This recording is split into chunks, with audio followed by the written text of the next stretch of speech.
नमस्कार मंडळी, मी प्रमिला पाटील कोल्हापुरी किचनमध्ये अगदी मनापासून स्वागत करते. तर मंडळी, आज मी तुमच्यासाठी घेऊन आलेले चटणीचा प्रकार. नेहमीच्या आहारामध्ये आपण कोणती ना कोणत्या प्रकारची चटणी आपण घेतच असतो. तर त्यातलाच हा एक प्रकार आहे. तर हे कारळ्याची चटणी. तर मंडळी, ह्याला ना कारळं म्हणतात आणि खुरासणी देखील म्हणतात आणि बऱ्याच ठिकाणी त्याला काळे तीळ म्हणून ओळखलं जातं. तर हे तीळ आहेत ना, वर्षाचे 12 महिने तुम्हाला दुकानामध्ये भेटतात आणि ह्याच्यापासून तेल बनवतात किंवा आपल्याला विटॅमिन्स भेटतात, प्रथिने भेटतात. असे भरपूर सारे क्षार ह्याच्यामध्ये असतात, स्निग्ध असतात हे, त्यामुळे ह्याच्यावर तेल देखील भरपूर काढतात. तर याची भाजी आपण आता पावसाळी रेसिपीमध्ये आपण ह्या खुरासणीची भाजीचा व्हिडिओ आपण आता आठवड्यापूर्वी दाखवला आहे. तर तुम्ही कोल्हापुरी किचन चॅनलवर जाऊन पाहू शकता. तर हे पाव किलो तीळ आहेत. तर ही मिरची आहे, ह्या मिरच्या घेतल्यात मी, संकेश्वरी मिरच्या घेतल्यात. तुम्ही याबद्दल कोणत्याही मिरच्या किंवा लाल मिरची पावडर देखील घेऊ शकता. 1 वाटी सुकं खोबरं आहे, जिरे आहे, 2 लसणीचे गड्डे आहेत, कारण लसूण जास्त वापरायची चटणीला, छान लागतं. मीठ चवीनुसार. आणि तुम्हाला याच्याबदली ना ह्याच्यात शेंगदाणे जरी टाकायचे असतील ना तरी तुम्ही टाकू शकता. तर हे एवढं. आता मी गॅस पेटवून घेते आणि यावर ही कढई ठेवली तापत आणि तो कढई तापेपर्यंत हे खोबरं चिरून घेते. आता हे मी खोबरं भाजून घेते. हलकंसं भाजायचं, जास्त असं करपून घ्यायचं नाही आपल्याला. थोडं त्याला असं लालसर चटके येईपर्यंत घ्यायचं आपल्याला हे भाजून.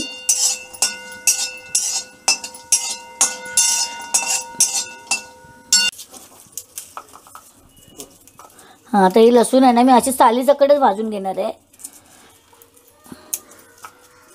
लसूण याच्यात टाकते आणि सालीसकटच भाजून घ्यायची. आणि जेव्हा आपण दळायला घेऊ ना तेव्हा याची आपण सालं काढून घ्यायची. पण भाजून घेतल्यामुळं काय होतं, लसूणमध्ये थोडंसं पाणी असतं. तर ही चटणी आपल्याला जर 2-3 महिन्यासाठी टिकवायची असेल ना तर हे सर्व साहित्य असं भाजून घ्यायचं. भाजून घेतल्यामुळं असं खवटपणा येत नाही चटणीला, म्हणून या वस्तू सर्व आहेत ना असं भाजून घ्यायच्या असतात. 3-4 महिने याला काहीच होणार नाही, अशी टिकते. आणि जर तुम्हाला लगेच खायची असेल तर तुम्ही साधं असं कच्चं सगळं टाकून घेतलं तरी चालतं. तीळ फक्त भाजून घेते तरी चालतात. घेते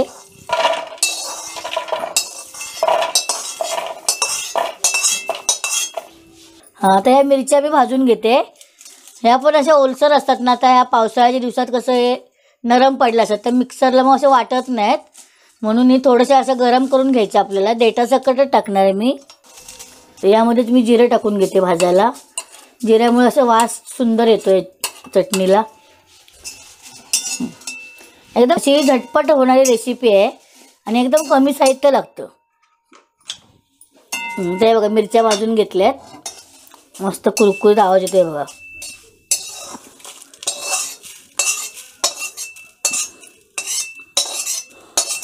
आता मी हे तीळ भाजून घेते.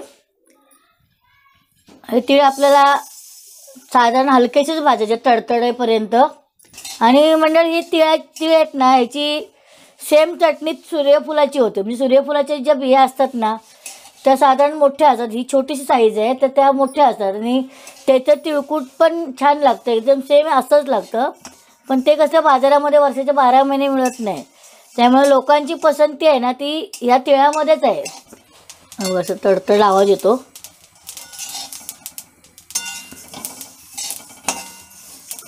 वास पण एकदम छान सुटला आहे तिळाचा. आणि हे तर आता बघा, हे भाजले कसं कळतं आहे बघा, याला ना अशी एक चमक आली आहे, कारण याच्यात तेल असतं ना त्यामुळे याचा कलर थोडंसं बदलला आहे बघा. असं चमकतं आहे ते आता. तर समजायचं की आपले तीळ कारळी ही आपली भाजलेली आहेत. आता गॅस बंद करून घेते आणि थोडंसं थंड झालं का मी हे वाटून दाखवणार आहे. तर आता मी हे मिरची आणि जिरं हे मिक्सरच्या भांड्यात टाकून घेतलं आहे आणि हे सर्व चटणी आम्ही मिक्सरमध्येच करणार आहे.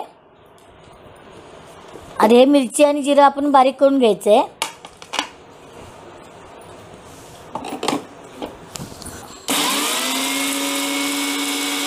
आणि बारीक झाले असं मिरची बारीक करून घ्यायची. आता यामध्ये मी खोबरं टाकून घेते आधी, ह्याच्यातच टाकणार आहे.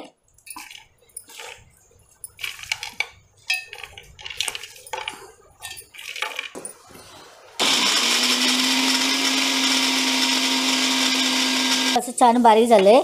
तर यामध्ये जी लसूण मी सोलून टाकणार आहे. थोडी थोडी मोठी मोठी सालं तेवढी काढून घ्यायची, कारण सालं असली ती छान लागतं एकदम असं. पण खूपच सालं लागतील म्हणून मी मोठी मोठी सालं काढणार आहे अशी. हे बघा, अशी वरची सालं जरा जाड जाड काढून घ्यायची. तर आता ही लसूण मी बारीक करून घेते. ह्या खोबऱ्यामध्ये टाकलेली आहे लसूण पण.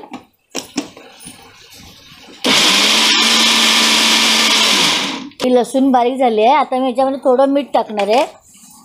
आधी अर्ध ह्याच्यात टाकते, आधी या खोबऱ्यामध्ये टाकते, कारण छान खोबऱ्याला पण लागायला पाहिजे.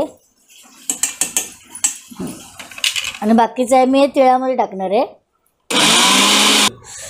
आता मी लसूण खोबरं आणि हे सर्व वाटलं ना, मिरची लसूण खोबरं जिरं ते सगळं मध्ये काढून घेते ह्याच्यात.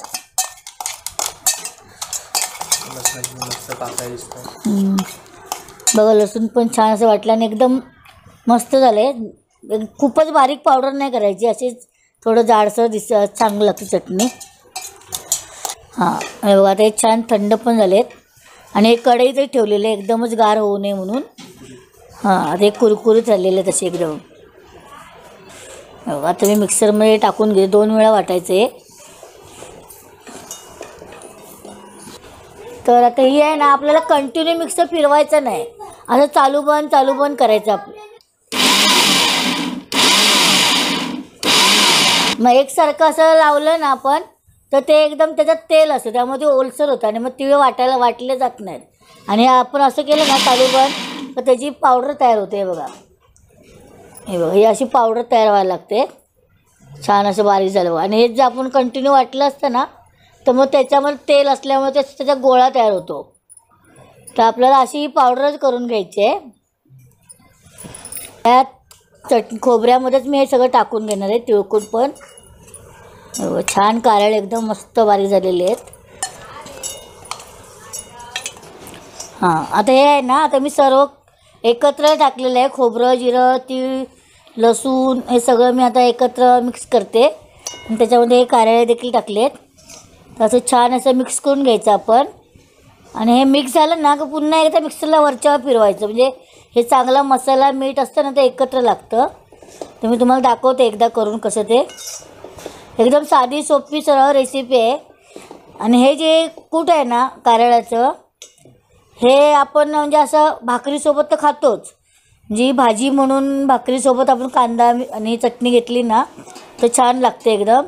पण तुम्ही जर ह्याचीच भाजी अशी गवारीची भाजी कुठची शेंगभाजी जर असेल ना तुम्ही, तर त्या शेंगभाजीमध्ये ही चटणी टाकून जरी भाजी नुसती परतली, बाकी त्यात काय नाही टाकलं तरी चालतं. तिखट लसूण फक्त उकडून घ्यायचे शेंगा कसल्या पण, गवार म्हणा चवळी ज्या काही असतील त्या, आणि त्याच्यामध्ये हे कूट टाकून नुसती शिजवली ना तरी एकदम भाजी अति सुंदर लागते एकदम. तुम्ही एकदा ट्राय करून पण बघा, की असं तिळकूट टाकून भाजी करून बघा, खूप छान लागते. हे असं घ्यायचं आणि एकदाच मिक्सरला फिरवायचं, एकदाच फिरवायचं, म्हणजे असं 2-3 वेळा गरगर फिरवायचं नाही. मी दाखवते तुम्हाला एक भांडं करून. त्यामुळे काय होतं, हे सगळं जो आपण खोबरं वगैरे टाकल्याने ते मिक्स होतं, एकत्र होतं.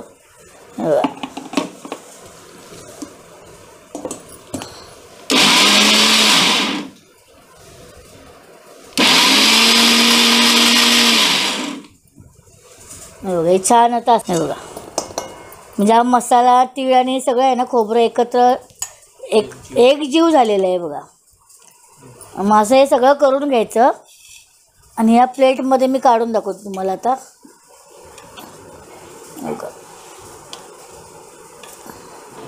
तर मंडळी, अशा प्रकारे ही खुरासणीची चटणी तयार झालेली आहे. तर ही चटणी आहे ना भाकरीसोबत भातासोबत तुम्ही याला रोजच्या आहारामध्ये जरी घेऊन खाऊ शकता. आणि याबरोबर कांदा देखील छान लागतो. तर तुम्हाला ही रेसिपी कशी वाटली ते कमेंट करून कळवा. शेअर करा, व्हिडिओ आवडल्यास लाईक करा, सबस्क्राईब करा, शेजारचे बेल आयकॉन देखील दाबा. धन्यवाद.